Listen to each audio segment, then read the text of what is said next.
नारद जी ने कहा कि आपको पता है मैं इस जन्म में तो नारद बना, लेकिन पूर्व जन्म में मैं एक दासी का पुत्र था। मेरी माँ दासी थी और जब मेरा जन्म हुआ तब मेरे पिता की मृत्यु हो गई। शायद वो अस्वस्थ हो गए थे, शायद भगवान यही चाहते थे। तो मेरे पिता की मृत्यु हो गई। तो मेरी माँ सोच रही थी मैं कहाँ जाऊं, वो विलाप कर रही थी, वो इधर उधर भटक रही थी। तो मेरी माँ संतों के आश्रम में पहुंच गई और वो संत जो गृहस्थ है, जिनके विवाह भी हुई है, बच्चे भी हैं, लेकिन वो भगवान का भजन भी करते हैं, भगवान का पूजन भी करते हैं, उन गृहस्थ संतों के यहाँ मेरी माँ मुझे गोद में लेकर पहुंची। कौन कह रहा है ऐसा? नारद जी कह रहे हैं, अपनी कथा सुना रहे हैं कि संतों की कृपा, संतों का आशीर्वाद कितना बड़ा होता है कि वो मनुष्य के जीवन को परिवर्तित कर देता है। और वेदव्यास जी आपको पता है, मेरी माँ ने सोचा कि ये संसार तो स्त्रियों का सम्मान नहीं करता है, इस संसार को तो सिर्फ बोलने का अवसर चाहिए, जाने क्या क्या बोल जाता है। मेरी माँ ने सोचा इस संसार वालों के पास जाऊंगी तो संसार वाले मुझे जाने किन किन शब्दों से पुकारेंगे। तो मेरी माँ उन संतों के आश्रम में पहुंची। मैं गोद में था, एकदम छोटा सा शिशु ही था। और संतों से मेरी माँ ने कहा, ऋषिवर मैं अबला नारी, ये मेरे पास छोटा सा बेटा, मेरे पति की मृत्यु हो गई है, कहाँ जाऊंगे ऋषिवर? आप अपने आश्रम में स्थान दे दीजिए, कोई सेवा का कार्य दे दीजिए। आपको पता है मैं गोद दुग्ध उसको बहुत अच्छे से करती हूँ। अगर आप तो संतों ने कहा, हाँ बेटा आप संतों के आश्रम में आई, भक्तों के आश्रम में आई है, आप अंदर जाइए, आश्रम के अंदर मेरी पत्नियां हैं, आपको वो कार्य बताएंगे, आप यहीं रहिए, आपका बच्चा भी यहीं रहेगा, सेवा कीजिए और प्रसाद पाइए। और मेरी माँ उन्हें संतों के आश्रम में रहने लगी। तुम्हें धीरे धीरे बड़ा होने लगा वेदव्यास जी, मेरी धीरे धीरे आयु बढ़ने लगी। अब तुम्हें 5 वर्ष का हो गया, मैं 10 वर्ष का हो गया, मैं तो किशोर हो गया, बड़ा सा हो गया। और मेरे अंदर सही गलत क्या है, अच्छाई बुराई क्या है, ये समझने की क्षमता आ गई। एक दिन उन संतों के आश्रम में कुछ बाहर से संत आए चातुर्मास करने के लिए, और 4 महीनों तक वो संत रहे। आश्रम में खूब कथा होती थी, खूब भगवान का भजन होता था, और मैं भी उन संतों की खूब सेवा करता था, दिन रात कथा सुनता था, दिन रात भजन सुनता था। अब तो धीरे धीरे मेरे मन में वैराग्य होने लगा, मुझे ये लगने लगा कि ये संसार तो स्वप्नवत है, ये संसार हमें, ये स्वप्न है महाराज, और ये स्वप्न कब तक चलता रहेगा? जब तक हमारे जीवन में हमारे अंतःकरण के ज्ञान और वैराग्य के नेत्र नहीं खुलेंगे, तब तक ये स्वप्न चलता है।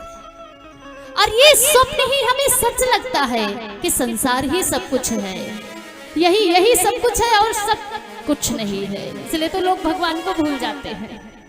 मुझे ऐसा लगने लगा कि संसार स्वप्नवत है, कि मोह निशा सब सोव निहारा,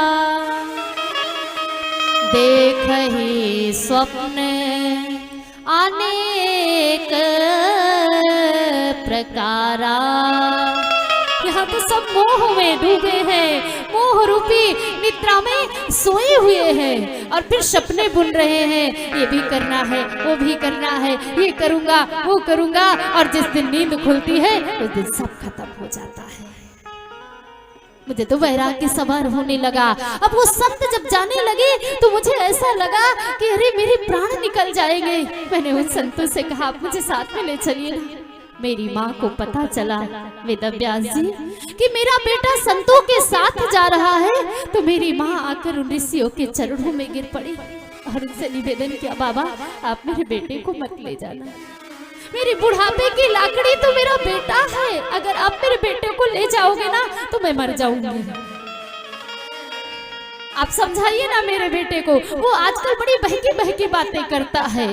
वो कहता मैं घर छोड़ दूंगा मैया, मैं तुझे छोड़ दूंगा। क्यों? क्योंकि मुझे ये संसार नहीं, मुझे तो प्रभु का। उसने आपकी कथा क्या सुन ली, वो तो माँ को भूल ही गया है।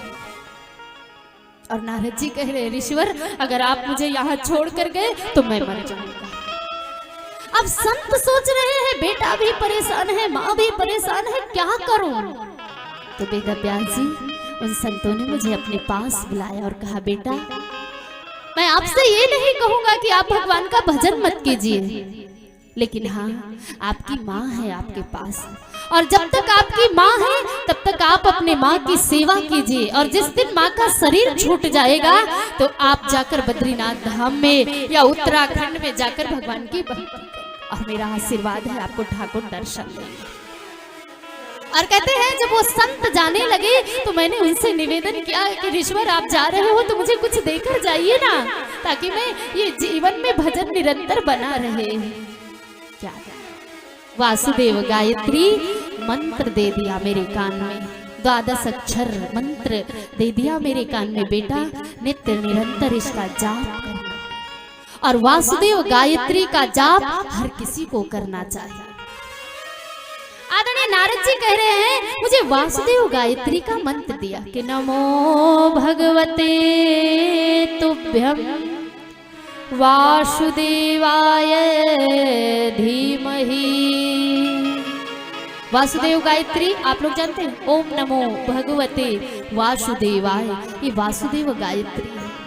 अब नारद जी कह रहे मैं तो निरंतर वासुदेव गायत्री का जप करता, और इतना जप हुआ कि मेरे मन में ऐसी ऐसी बातें आने लगी। मैंने एक दिन सोचा कि मेरी माँ मर जाती तब अच्छा रहता, क्योंकि ये जब तक मरेगी नहीं तब तक मुझे इस संसार से छुटकारा नहीं मिलेगा। बल्कि मुझे ऐसा सोचना नहीं चाहिए था ऋषिवर, मैंने गलत सोच लिया। माँ के लिए भी कोई ऐसा सोचता है, मातृदेवो भव पितृदेवो भव, लेकिन मेरी बुद्धि तो देखिए ऐसा गोविंद के चरणों में फंस गई कि संसार अब पराया लगने लगा।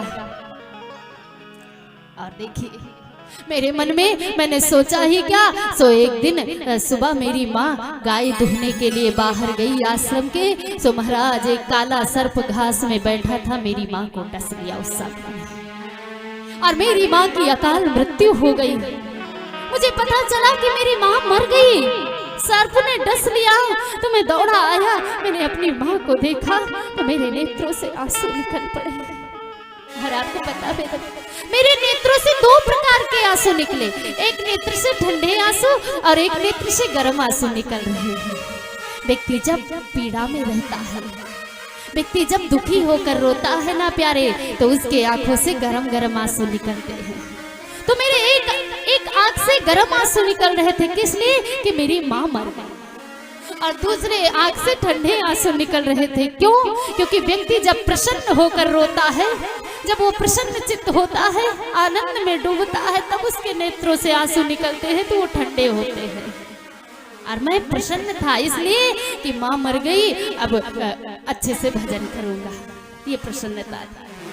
माँ के क्रिया कर्म करके मैं तो उत्तराखंड में चला गया और वही गोविंद के भजन में लीन हो गया।